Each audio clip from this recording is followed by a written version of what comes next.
வணக்கம். இன்னைக்கு நான் உங்களுக்கு சொல்ல போறது ராசு நல்ல பெருமாள் அவர்கள் எழுதிய தேனருவி. குற்றாலத்துக்கு வந்து 3 நாள் ஆயிடுச்சு. கைலாசத்துக்கு தேனருவிக்கு போகணும்னு ஆசை.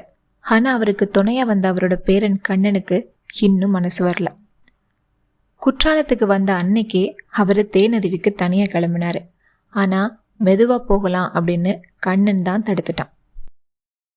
கண்ணனோட துணை இல்லாமலேயே தேனருவிக்கு போயிடலாம். ஆனால் தேனருவியோட பாதை கொஞ்சம் ஆபத்தானது. கைலாசத்துக்கோ வயசு 70 ஆகுது. துணை இல்லாமல் போகிறது ரொம்ப கஷ்டம்தான். ஆனால் கைலாசத்துக்கு மனசில் நிம்மதியே இல்லை. அவர் குற்றாலத்துக்கு வந்ததே தேனருவியை பார்க்கத்தான். 50 வருஷத்துக்கு முன்னாடி பார்த்துருக்காரு. பார்த்த இடம்தான், இருந்தாலும் இப்போ அவர் தேனருவியை பார்க்கறதுக்கு துடிக்கிறாரு. 50 வருஷத்துக்கு முன்னாடி அவர் தேனருவிக்கு போயிட்டு வந்த ஞாபகம் இன்னமும் அவரோட மனசுல அப்படியே பசுமை மாறாம இருந்தது.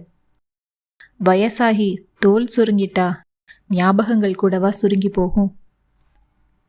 கைலாசம் சேர்ல சாஞ்சுக்கிட்டே கண்ணு மூடி கிடந்தாரு. மனசுல கடந்த கால வாழ்க்கை அப்படியே வந்து உட்கார்ந்துச்சு. இவரோட 20வது வயசுல ரங்கூனுக்கு போனாரு. போகும்போது அவருக்கு துணையா போனது அவரோட தரித்திரியமும் உடைஞ்சு போன மனசும் தான்.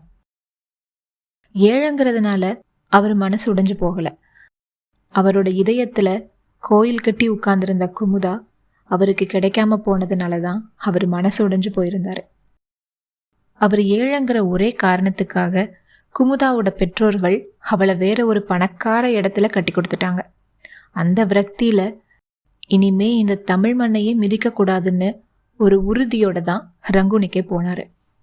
50 வருஷத்தையுமே ரங்கூன்ல தான் கழிச்சாரு. இந்த இடைப்பட்ட காலத்துல கைலாசம் 50 லட்சங்களை சம்பாதிச்சாரு. ரங்கூன்ல வாழ்ந்த ஒரு தமிழரோட பெண்ணை கல்யாணம் பண்ணிக்கிட்டாரு. அவரோட மகிழ்வையற்ற பேரன் கண்ணன் கூட ரங்கூன்ல தான் பிறந்தான்.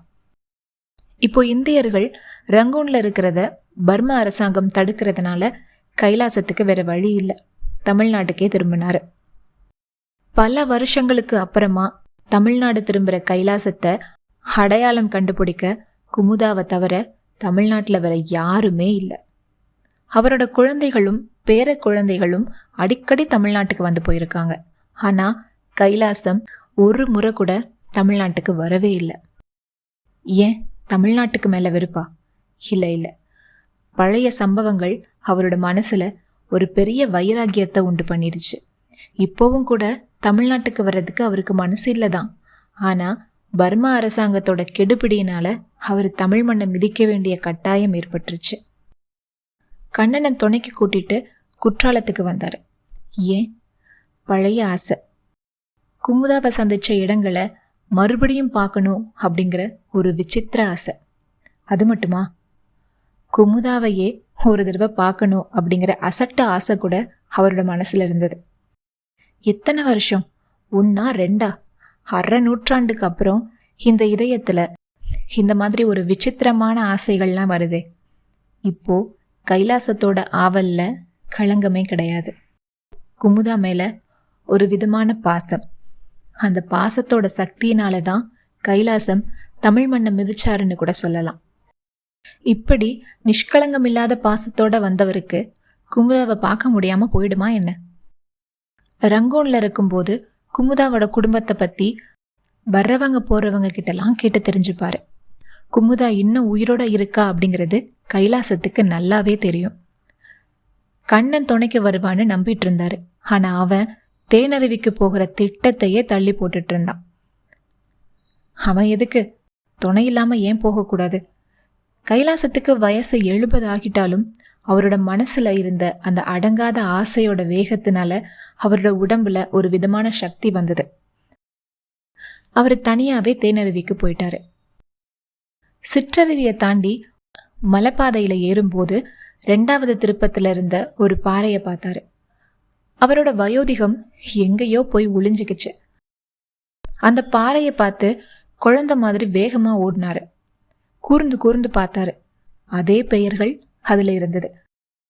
குமுதா, கைலாசம். அந்த காலத்துல அவரும் குமுதாவும் தேனருவிக்கு போனப்போ அந்த பாறையில இவங்க செதுக்கின பெயர்கள் அப்படியே மங்காம மறையாம இருந்துச்சு. அவங்க 2 பேரோட உள்ளத்திலையுமே எப்படி பழைய ஞாபகங்கள்லாம் அழியாம இருக்கோ அதே போல இந்த பாறையிலையுமே அவங்க பெயர் அழியாம இருந்தது. நடக்கும்போதும் சுத்தி சுத்தி பார்த்துக்கிட்டே நடந்தாரு. செண்பகாதேவி அருவிக்கு திரும்புற பாதையில இருக்கிற அந்த மாமரம் அதே மரம்தான். காலம் மாறினாலும் இடம் மாறல.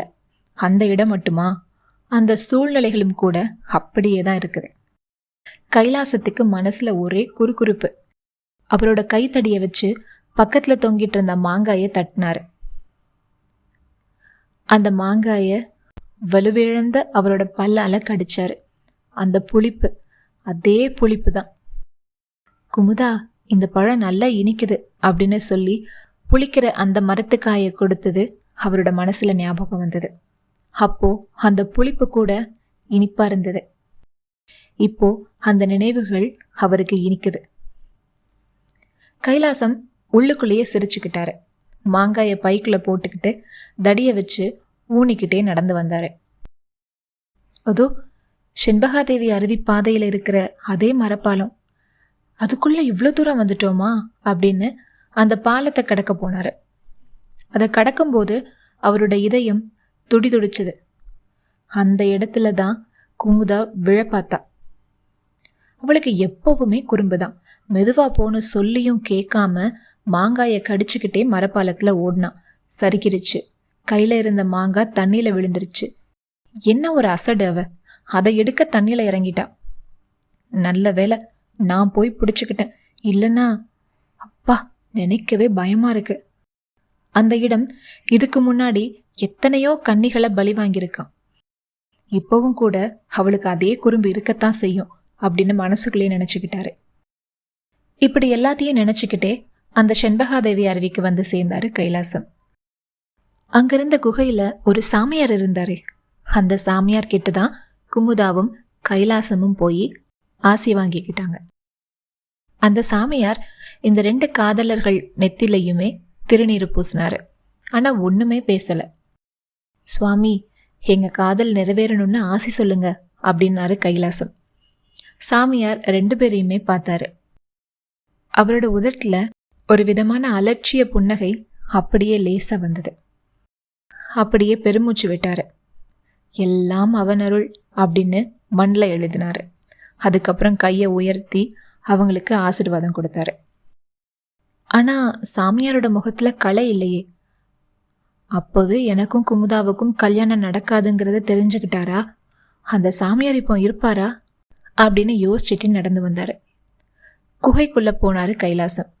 அதே சாமியார் உட்கார்ந்துருந்தாரு. கைலாசத்தை பார்த்ததுமே லேசா சிரிச்சாரு.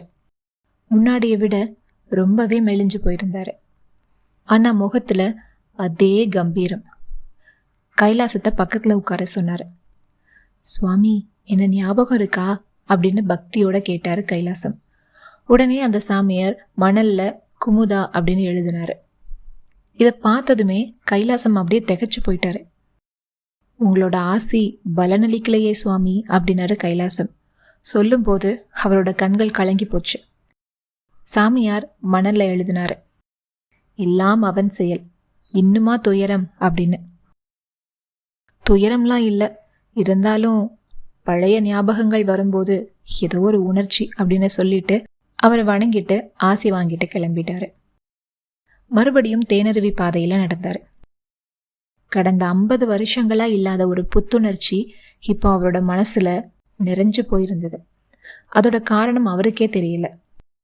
தேனருவி பாதையில இருந்த ஒட்டக வளைவுக்கு வந்தப்போ நிமிர்ந்து பார்த்தாரு.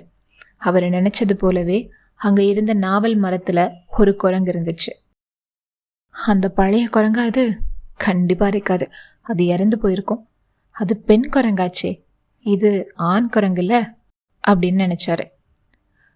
குரங்கு அவரை பார்த்து பல்ல இழிச்சுது. அன்னைக்கும் ஒரு குரங்கு இந்த மரத்துல இருந்து குமுதாவை பார்த்து இழிச்சுதே. குமுதா, உன்னை போல இருக்கு அந்த குரங்கு, அதனாலதான் பார்த்து சிரிக்குது அப்படின்னு சொன்னாரு கைலாசம். நான் என்ன குரங்கு மாதிரியா இருக்கேன் அப்படின்னு கோபமா சொல்லிட்டு திரும்பிக்கிட்டா. அதே சமயம் அந்த குரங்கு ஒரு நாவல் பழத்தை அவ மேல தூக்கி வீசி எறிஞ்சுது. குமுதா சும்மா விடுவாளா என்ன? கீழே கிடந்த கல்லை எடுத்து அது மேல வீசினான். அடுத்த வினாடியே குரங்கு குமுதாவோட தலைமையில தாவிச்சு. அவ பயத்துல கத்துனான். அவ தலையில இருந்த பூவை பறிச்சுக்கிட்டு அந்த குரங்கு அங்கிருந்து ஓடிடுச்சு. குமுதா கால் தடுமாறி கீழே விழுந்துட்டா. அவளோட புடவையெல்லாம் அழுக்காகி போச்சு. அவளுக்கு கோபமும் அழுகையும் வந்துச்சு. பொல்லாத குரங்கு, உன்னை போலவே குறும்பு செய்யுது அப்படின்னு சொன்னாரு கைலாசம். என்ன குரங்கு நான் கேலி பண்ற? அதுக்கப்புறம் எதுக்கு என்னோட வர்றியா? நான் வீட்டுக்கு போறேன் அப்படின்னு திரும்பினான். போயேன் அப்படின்னாரு கைலாசம். குமுதா வந்த வழியே திரும்பி போயிட்டா. போக மாட்டான்னு தான் அவர் நினைச்சாரு. ஆனா அவ போயிட்டா. அட, அந்த திருப்பத்திலையும் திரும்பிட்டா. ஐயோ, வழி தெரியாம வேற எங்கேயாவது போயிட்டா? கைலாசத்துக்கு ஒரே பயமா போச்சு. முரட்டு ஜென்மம் அப்படின்னு முணுமுணுத்துக்கிட்டே குமுதாவை தடுக்க போனாரு. திருப்பத்தில் திரும்பினதுக்கு அப்புறம் குமுதாவை காணவே இல்லை. கைலாசத்துக்கு உடல்லாம் அப்படியே பதறி போச்சு. ஐயோ, குமுதாவை காணலையே அப்படின்னு துடிச்சு போனாரு. குமுதா, குமுதா அப்படின்னு கத்துனாரு. எந்த பலனுமே இல்லை. என்ன பண்ணுன்னு தெரியாம அப்படியே நின்றுட்டு இருந்தாரு. அப்போ அவரோட தலையில நாவல் பழங்கள் அப்படியே கொட்டுச்சு. பக்கத்துல இருந்த நாவல் மரத்துக்கு மேல ஒரு கிளையில குமுதா உட்கார்ந்துட்டு மடியில இருந்த நாவல் பழங்களை அவர் மேல கொட்டிக்கிட்டு இருந்தா. உன்னை எங்கெல்லாம் தேடின தெரியுமா? உன்னை காணாம பயந்தே போயிட்டேன். வேணும்னு தானே மரத்து மேல ஏறிக்கிட்ட அப்படின்னு கேட்டாரு கைலாசம். குரங்கு மரத்துல இல்லாம வேற எங்க இருக்கும் அப்படின்னு பதிலுக்கு கேட்டா குமுதா. சரி சரி, கீழே இறங்கு. முடியாது, என்ன குரங்குன்னு சொன்னதை தப்புன்னு நீங்க ஒத்துக்கிட்டாதான் கீழே இறங்குவேன் அப்படின்னு சொன்னான். தப்பு தான் தப்பு தான் தப்பு தான், போதுமா அப்படின்னு சொன்னாரு. உடனே குமுதாவும் கீழே இறங்கிட்டா. இந்த நினைவுகளால கைலாசத்தோட தளர்ந்த உடல் சிலிர்த்து போச்சு. அந்த இடங்கள்ல நடந்த சம்பவம் ஒண்ணு கூட மறக்கல. அந்தந்த இடத்துக்கு வந்ததும் அங்கங்க நடந்த சம்பவங்கள் அப்படியே ஞாபகத்துல வந்தது. தேனருவி கிட்ட வந்ததும் அந்த சூழ்நிலைய ஒரு முறை சுத்தி பார்த்தாரு. ஆஹா, எத்தனை வருஷங்கள் கழிஞ்சாதான் என்ன, இந்த அருவிக்கரை அப்படியே தான் இருக்கு. கன்றக்குட்டி பாறை ஒண்ணு உண்டே, அது மறந்துருமா? முக்கியமான பாறையாச்சு. அதுவும் அப்படியே இருக்குது. பசுங்கன்று குட்டி மாதிரி இருக்கிற அந்த பாறையில அதோட கண்கள் மாதிரி 2 குழிகள் அப்படியே தத்ரூபமா இன்னமும் இருக்கு. அந்த பாறையை நோக்கி நடந்தாரு கைலாசம். ஒரு பாறை மேல ஏறி அதுக்கப்புறம் கன்றுக்குட்டி பாறை மேல ஏறினப்போதான் அந்த பாறையோட மறுபக்கத்துல யாரு யார் இது? கைலாசத்துக்கு தலை அப்படியே சுத்துச்சு. அங்க ஒரு வயோதிக ஸ்திரீ உட்கார்ந்திருந்தா. ஆனா கைலாசத்துக்கு அவ கிழவியா தெரியல. எப்படி தெரியும்? குமுதாவை என்னைக்குமே அந்த உருவத்துல அவர் பார்த்ததே இல்லை. அவளோட 18வது வயசுல எப்படி இருந்தாலோ அதே உருவம்தான் கைலாசத்தோட மனசுல இன்னமும் பதிஞ்சிருந்தது. என்ன ஒரு அதிசயம், இப்படியும் நடக்குமா? அந்த கிழவியும் இவரு கூர்ந்து கூர்ந்து பார்த்தா. 2 பேரும் அதிசயமா அப்படியே கண்ணை விரிச்சு பார்த்துக்கிட்டாங்க. அந்த கண்கள்ல தான் எத்தனை ஆவல், அவங்களோட மனசுல இருந்த அந்த நிறைவு, அவங்களோட உடம்புல ஒரு விதமான ஒரு சின்ன நடுக்கம். இது ஒரு விசித்திரமான உணர்வா இருந்தது. இந்த தள்ளாத வயசுல இந்த உடம்பால அதை தாங்க முடியல. 50 வருஷங்களா மனசுக்குள்ள ஒளிஞ்சு கிடந்த உணர்ச்சி எல்லாமே திடீர்னு தலை தூக்க ஆரம்பிச்சுது. குமுதா, அவரோட வாய் முணுமுணுத்துச்சு. அவங்களோட அந்த சந்திப்புல தான் என்ன ஒரு உணர்ச்சி. ஒருத்தர் நல்லா பார்த்துக்கிட்டாங்க. டே அப்பா, எவ்வளவு மாற்றம்! மனசுல கூட மாற்றங்கள் தானே. 50 வருஷத்துக்கு முன்னாடி இருந்த அந்த 2 பேரோட உணர்ச்சிக்கும் இன்னைக்கு இருக்கிற உணர்ச்சிக்கும் எவ்வளவு வித்தியாசம் இருக்கு. இன்னைக்கு இருக்கிற உணர்ச்சியில வெறி இல்லை, உள்ளத்துல எந்த சலனமும் இல்லை, பழைய போதெல்லாம் ஒன்றும் இல்லை. அறிவுல தெளிவு இருந்தது, பரபரப்பு இல்லை, நிதானம் இருந்தது.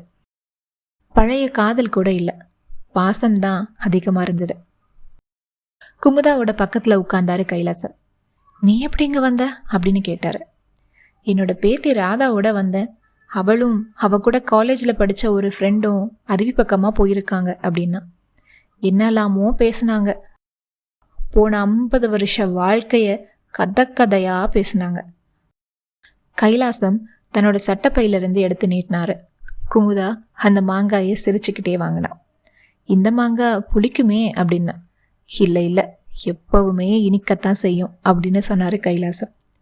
பாட்டி அப்படின்னு குரலை கேட்டு திரும்பினாங்க 2 பேருமே. ராதாவோட கண்ணு நின்றுட்டு இருந்தான். கைலாசத்தை பார்த்ததும் அப்படியே உறைஞ்சு போயிட்டான். தாத்தா நீங்களா அப்படின்னு கேட்டான். டேய், தேனறிவுக்கு துணைக்கு வராம அலக்கழிச்சதெல்லாம் இதுக்குத்தானா அப்படின்னு சொன்னாரு. இவன் உங்க பேரனா? நம்ம எல்லாருமே தேனருவிக்கு வந்துட்டோமே அப்படின்னா குமுதா பாட்டி. அது மட்டுமா, கண்ணுக்குட்டி பாறையிலையும் தான் சந்திச்சிட்டோமே அப்படின்னாரு கைலாசம். ராதாவுக்கும் கண்ணனுக்கும் இவங்க பேசின ஒண்ணுமே புரியல. 4 பேரும் தேனருவியை விட்டு கீழே இறங்கி செண்பகாதேவியில அதே சாமியார சந்திச்சாங்க. சுவாமி, கண்ணனையும் ராதாவையும் நீங்க ஆசீர்வதிக்கணும் அப்படின்னாரு கைலாசம். சாமியாரும் அவங்க 2 பேரையுமே ஆசீர்வதிச்சாரு. மனம் போல் வாழுங்கள் அப்படின்னு மணல்ல எழுதினாரு. குமுதாவும் கைலாசமும் ஒருத்தர் பார்த்துக்கிட்டாங்க.